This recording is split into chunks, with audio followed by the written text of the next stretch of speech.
Bonsoir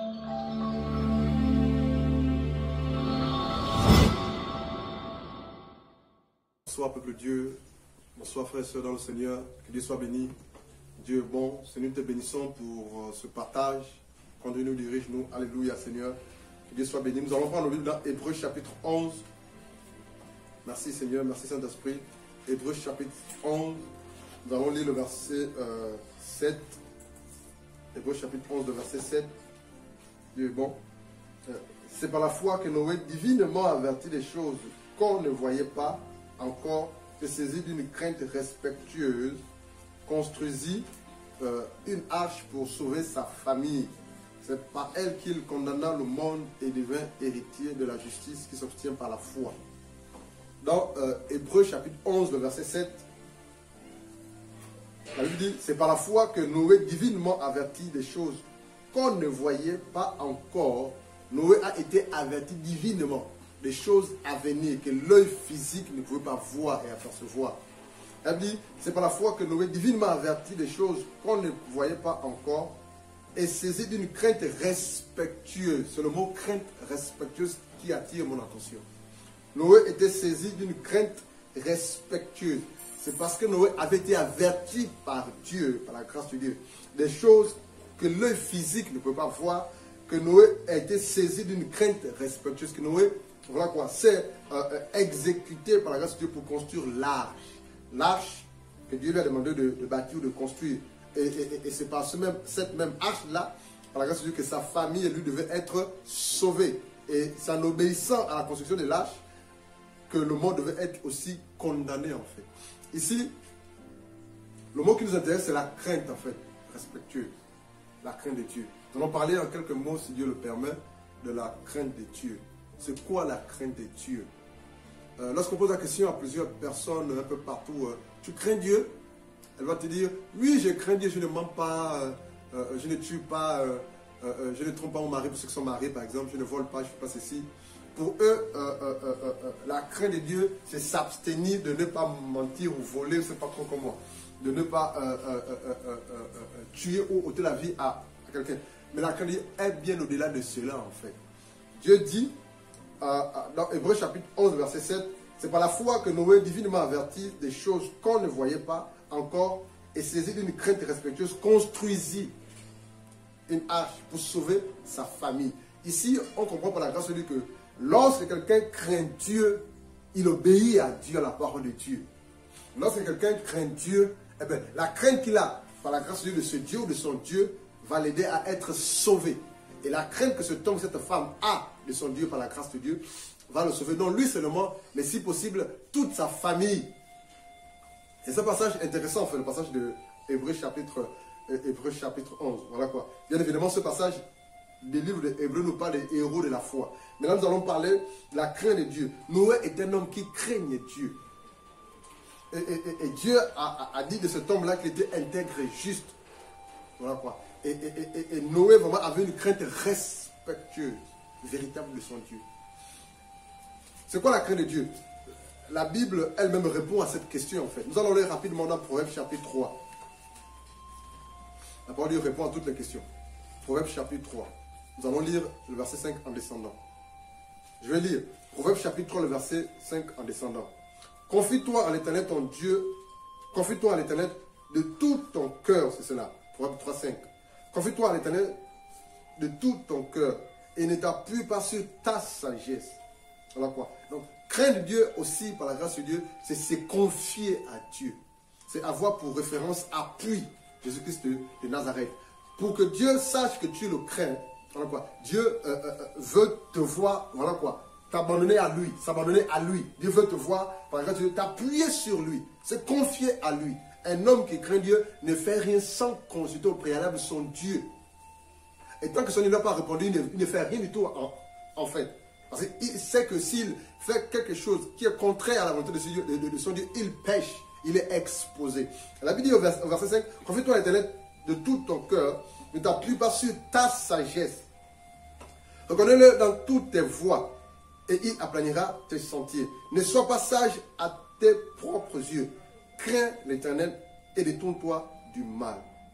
Ici, par la grâce de Dieu, craindre Dieu selon Proverbe chapitre 3, le verset 7. Craindre Dieu par la grâce de Dieu, c'est le fait de se détourner du mal. Sous toutes ses formes. Il dit au verset 7, ne sois pas sage à tes propres yeux. Il y en a qui sont sages à leurs propres yeux en fait. Je suis sage moi, je suis sage moi. Est-ce qu'il est sage selon Dieu et selon la parole de Dieu? Dieu dit, ne sois pas sage à tes propres yeux, crains l'Éternel et détourne-toi du mal. 2 points. Verset 8. Ce sera la santé pour tes muscles et un rafraîchissement pour tes os. Honore l'Éternel avec tes biens et avec tes prémices de tout ton revenu. Alors tes greniers seront remplis d'abondance et tes cuves regorgeront de mou. Mon fils, verset 11. Mon fils, ne méprise pas la correction de l'Éternel. Ici, Dieu nous interpelle en fait. Il m'interpelle, moi, il t'interpelle, toi qui nous regardes. Il nous interpelle en général. Et Dieu veut qu'on se détourne du mal. Et lorsque Dieu regarde sur terre, lorsque Dieu regarde ses enfants, ceux qui se disent enfants de Dieu, des chrétiens, des personnes nées de nouveau, pour que Dieu sache que tu le craignes, Dieu veut que je me détourne du mal. Lorsqu'on parle, c'est quoi le mal? Le mal, c'est tout ce qui est mauvais aux yeux de Dieu, en fait. Le mal, c'est tout ce qui est désagréable à Dieu, en fait. Tout ce qui est sale aux yeux de Dieu, en fait. C'est cela le mal. Mais le mal, par excellence, c'est le diable. C'est la raison pour laquelle on appelle le malin. Donc, tout ce que le diable voudra que tu fasses et que tu reconnais que ce n'est pas bon pour Dieu, ne le fais pas, en fait. C'est ça, c'est détourner du mal. Voilà quoi. Et Dieu veut qu'on se détourne. Et quand on parle de l'action de se détourner par la grâce de Dieu, cela fait allusion à un mot de la Bible qui est assez utilisé, mais très mal compris et presque pas mis souvent en pratique. C'est le mot conversion. Lorsqu'on parle du mot conversion, le mot grec de conversion, c'est épistrophé. Voilà, avec PH à la fin. Épistrophé veut dire l'action de se détourner du mal, du péché en général. Des choses qui ne glorifient pas le nom de Dieu. Et la deuxième action de ce mot conversion, c'est l'action de se tourner vers Dieu. Donc, Dieu nous fait comprendre par la grâce de Dieu. C'est de tourner du mal par la grâce de Dieu, c'est le commencement de la conversion. C'est de tourner du péché, c'est le commencement de la conversion. C'est de tourner des choses qui ne glorifient pas Dieu, c'est le commencement de la conversion. Mais Dieu veut que par la suite, on se tourne à lui. Donc, on ne peut pas parler des craintes de Dieu si le cœur d'une personne n'est pas converti à Dieu. Et le problème dans nos assemblées, dans nos églises, c'est que nous sommes nombreux qui prions, qui confessons le nom de Jésus, qui prêchons l'évangile, la parole de Dieu, qui font des grandes choses pour Dieu, mais nos cœurs ne sont pas convertis à Dieu. Nos cœurs ne se sont pas de tourner du mal encore véritablement. Nos cœurs ne sont pas tournés véritablement à Dieu et vers Dieu. Voilà quoi. Mais Dieu dit que la crainte de Dieu, c'est l'action de se détourner du mal. Frère, ne cherchons pas à réfléchir. Lorsque Dieu a créé l'homme, voilà quoi, il a mis en l'homme la conscience. Et la conscience est le premier témoin de l'homme en fait. Ce qui fait que à chaque fois qu'une personne pose un acte qui n'est pas bien, sa conscience lui reproche. Frère, tu peux mentir aux hommes, mais tu ne peux pas mentir à ta conscience. Tu peux mentir aux hommes, mais tu ne peux pas mentir à Dieu. Il y a deux personnes qu'on ne peut pas mentir. Dieu est ta propre conscience. La conscience de Blanchard Mvungu que je suis, alléluia, dira Blanchard Mvungu que je suis, là tu as mal agi. Là tu as bien agi. Tu peux pour toi jouer aux orgueilleux. Mais lorsque ta conscience dit que tu as mal agi, tu reconnais que tu as mal agi. Ta conscience, à toi t'a parlé. Et vraiment, nous sommes nombreux qui n'écoutons plus notre conscience. Frère, je me pose souvent la question. Lorsque cet homme-là, qui vit par la grâce de Dieu, qui respire par la grâce de Dieu, voilà quoi. En fait, je ne comprends pas. Je veux comprendre. Aidez-moi à comprendre en fait. Aidez-moi à comprendre. Voilà quoi. Qui se lève un bon matin et voilà quoi. Dans sa tête, il planifie d'aller ôter la vie à quelqu'un.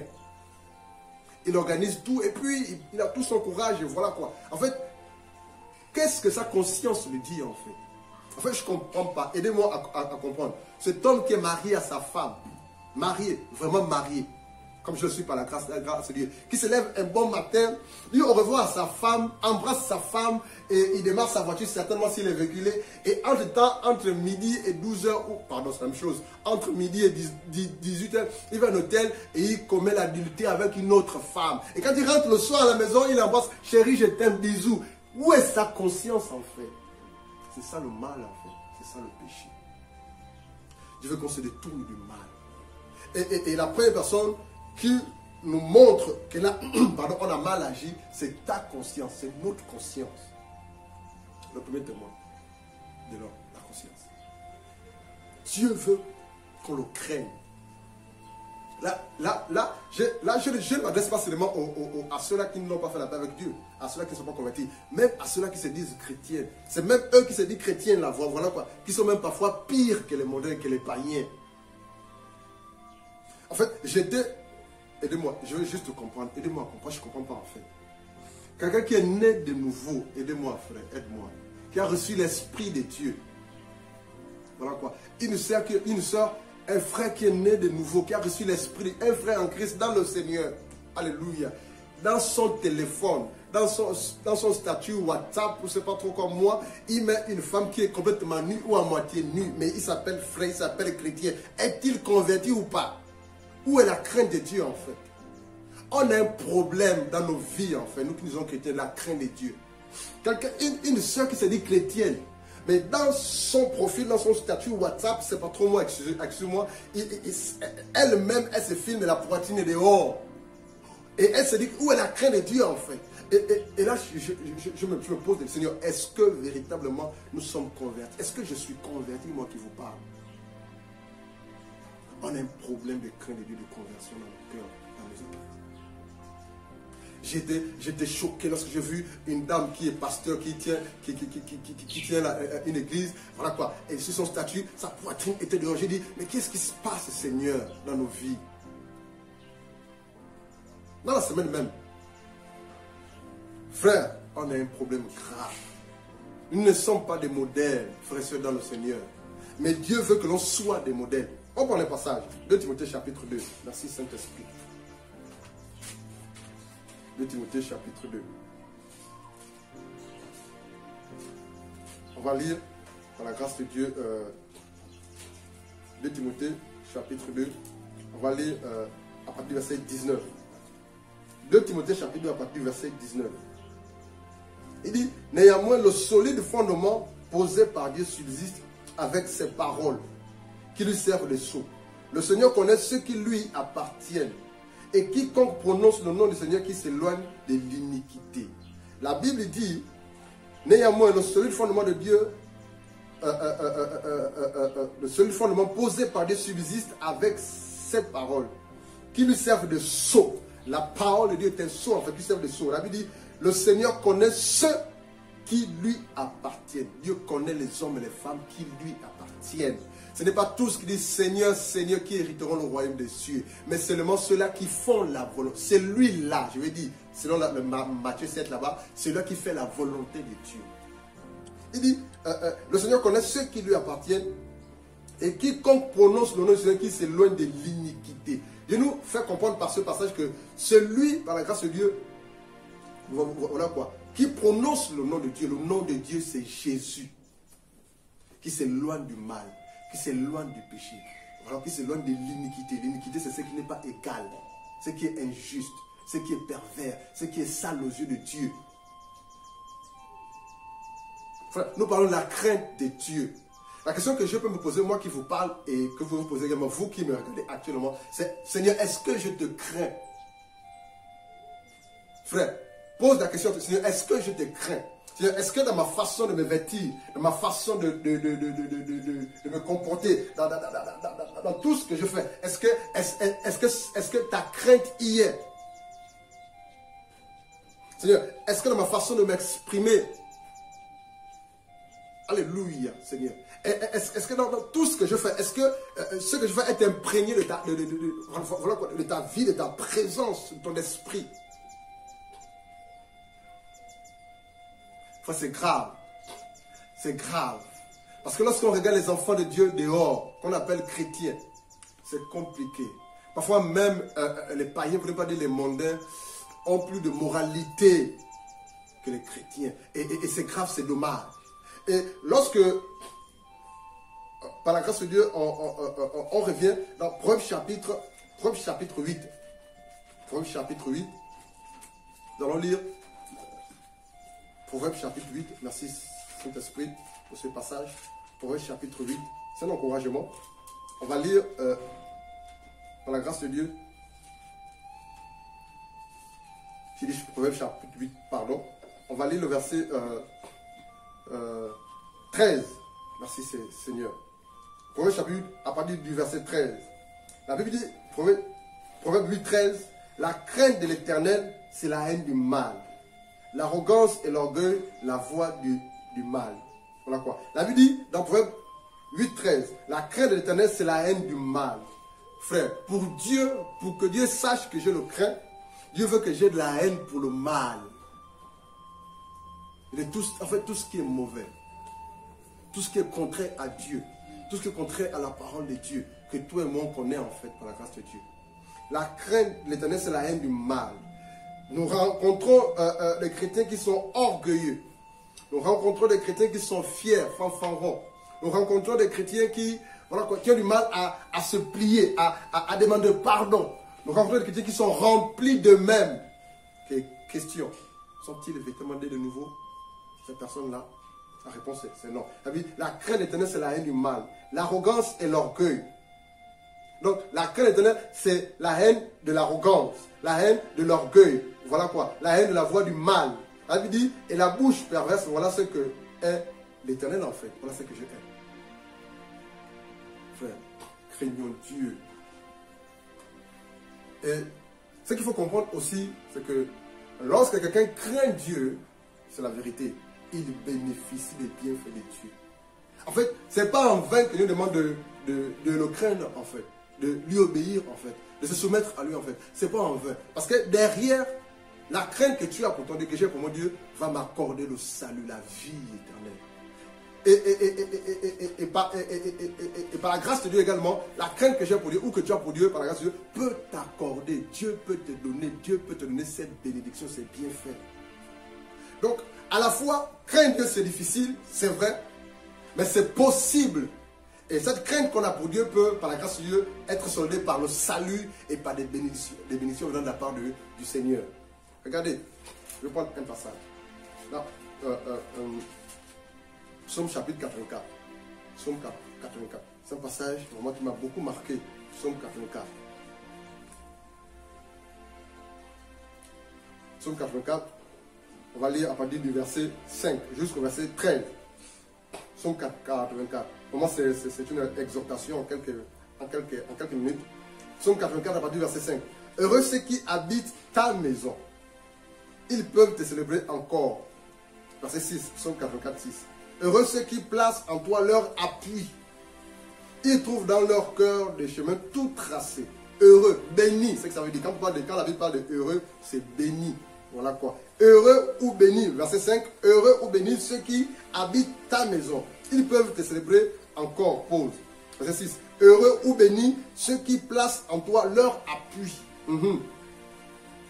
Voilà quoi. La Bible dit, dans la suite de ce passage, ils trouvent dans leur cœur des chemins tout tracés. Heureux et béni. La Bible dit au verset 7, lorsque ces personnes, alléluia, Père, qui sont heureux et bénis parce qu'ils mettent en toi leur appui. La Bible au verset 7, lorsqu'ils traversent la vallée de Baca, ils la transforment en un lieu plein de sources. Et la pluie la couvre aussi de bénédictions. Ceux qui craignent Dieu, ou ceux qui pour appui, ceux qui ont pour appui Christ et Jésus, alléluia. C'est vrai que craindre Dieu, obéir à Dieu, soumettre à Dieu, ce n'est pas facile. Mais par la puissance du Saint-Esprit, c'est possible. La Bible promet de bonnes choses à ces hommes et ces femmes qui se soumettent, qui obéissent, qui suivent leur Dieu, qui craignent leur Dieu. Il dit, pour les personnes qui le craignent, même si qui traversent la vallée de Baca, c'est-à-dire la vallée de l'ombre de la mort, Dieu sera et est avec eux. Lorsqu'ils traversent la vallée de Baca, ils la transforment en un lieu plein de sources. Et la pluie, c'est cela, et la pluie la couvre aussi de bénédictions. Verset 8, Psaume 84, 8. Leur force augmente pendant la marche. Ils se présentent devant Dieu à Sion. Verset 9. Éternel Dieu des armées, écoute ma prière. Prête l'oreille, Dieu de Jacob, pose. Verset 10. Toi qui es notre bouclier, vois, ô Dieu, et regarde la foi de ton oint. Verset 11. Psaume 84, 11. Psaume 84, 11. Mieux vaut un jour dans tes parvis que 1000 ailleurs. Je préfère me tenir sur le seuil de la maison de mon Dieu plutôt que d'habiter sous les tentes de la méchanceté. Celui qui craint Dieu, frère, c'est compliqué. Celui qui craint Dieu, c'est cet homme, cette femme-là qui nous a écrit Jésus, mais qui fuit les mauvaises compagnies. Parce que facilement, les uns les autres ont tendance à murmurer ou à critiquer ou à parler mal des frères et des sœurs dans le Seigneur. Mais je ne peux pas m'assembler ou rester avec un frère et une sœur qui passe le temps à critiquer négativement mon frère ou le frère ou la sœur dans le Seigneur. Je dois fuir les mauvaises compagnies. Est-ce que tu as vu tel frère? Est-ce que tu as vu telle sœur? Il a fait comme ça, il a dit comme ça, il a dit comme ça. Et frères et sœurs qui ont reçu les studios sont assis, voilà quoi, ils mangent, ils parlent, et ils sont en train de déshabiller ou de massacrer par la parole de frères et sœurs dans le Seigneur. Et on se dit, enfant de Dieu. Mais vaut un jour dans tes parvis que mille ailleurs. Je préfère me tenir sur le seuil de ta maison, sur la maison de mon Dieu, c'est cela, plutôt que d'habiter sous la tente de la méchanceté. Verset 12. Car l'Éternel Dieu est un soleil et un bouclier. Écoutez bien, verset 12 de Psaume 84. Car l'Éternel Dieu est un soleil et un bouclier. L'Éternel donne la grâce et la gloire. Il ne refuse aucun bien à ceux qui marchent dans l'intégrité. Éternel des armées, heureux l'homme qui se confie en toi. Dieu ne refuse aucun bien, à la fois les biens spirituels et matériels. Dieu ne refuse aucun bien à ceux qui marchent dans l'intégrité. En fait, les hommes et les femmes qui sont intègres selon Dieu, les hommes et les femmes qui craignent Dieu, alléluia, frère, vivent de manière droite. De manière droite. Frère, la crainte de Dieu est une source de bénédiction. L'obéissance à Dieu est une source de bénédiction. Respecter les recommandations du Seigneur, alléluia, attire la faveur, la grâce de Dieu, la présence de Dieu, la protection de Dieu, la sécurité de Dieu, frère. Et c'est la vérité. Et là, nous nous rendons compte que on ne doit pas blaguer avec de telles expressions telles que la crainte de Dieu. Dieu veut qu'on le craigne. Dieu veut qu'on se soumette à lui. Dieu veut qu'on lui obéisse. Dieu veut qu'on ait la haine du mal, la haine du péché, la haine du mal, la haine du péché. Dieu veut que par la grâce de Dieu, alléluia, on range notre vie à la lumière de la parole de Dieu. Frère, le salut est personnel. Le jour où tu t'es converti, Blanchard n'était pas là. Le jour où tu t'es converti, Victor, Alpha n'était pas là. Le jour où Alpha s'est converti, Doris n'était pas là. Par la grâce de Dieu, veillons et cherchons le Seigneur. Les temps sont mauvais. Les temps sont vraiment mauvais. Les temps sont vraiment mauvais. Et ne passons pas à côté à cause de qui que ce soit. Je vous en supplie par la grâce de Dieu. Nous allons prendre un autre passage pour terminer. Nous allons prendre un autre passage.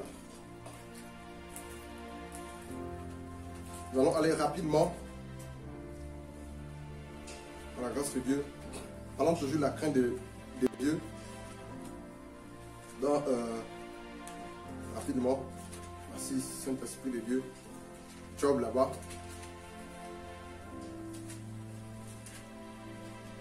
Job chapitre 1, c'est une exhortation en quelques minutes. La Bible dit, il y avait dans le pays de Uz un homme qui s'appelait Job et cet homme était intègre, droit. Il craignait Dieu et se détournait du mal. Wow. Donc, craindre Dieu, c'est la parole de Dieu en fait. La Bible dit dans Job chapitre 1, le verset 1, il y avait dans le pays de Uz un homme qui s'appelait Job. Point. Et cet homme était intègre et droit. Il craignait Dieu et se détournait du mal. Donc, craindre Dieu, c'est être droit. Craindre Dieu, c'est être intègre. Craindre Dieu, c'est se détourner du mal, se détourner du péché. Et là, lorsque nous lisons Paul, on a comme l'impression que Paul est assez dur en fait. Que Dieu nous aide. Lorsque nous lisons Paul, on se rend compte que Paul est assez dur, mais c'est pour notre propre bien. Les écrits de Paul, je vais dire, sont assez durs. Il arrivait quelque part là-bas dans 1 Corinthiens chapitre 5 où Paul a demandé à ce que cet homme qui a couché avec la femme de son frère soit ôté du milieu des frères et des sœurs de l'église de Corinthe. Et des hommes charnels, des femmes charnelles, voilà, vont penser que non, c'est trop dur en fait. Mais c'est parce que Paul veut que par la grâce de Dieu, la crainte de Dieu soit au milieu dans l'église, dans les cœurs des frères et des sœurs qui font partie du corps de Christ. Vraiment que Dieu nous bénisse, qu'il nous donne la force, par la grâce de Dieu, de lever, de le craindre. Et c'est possible.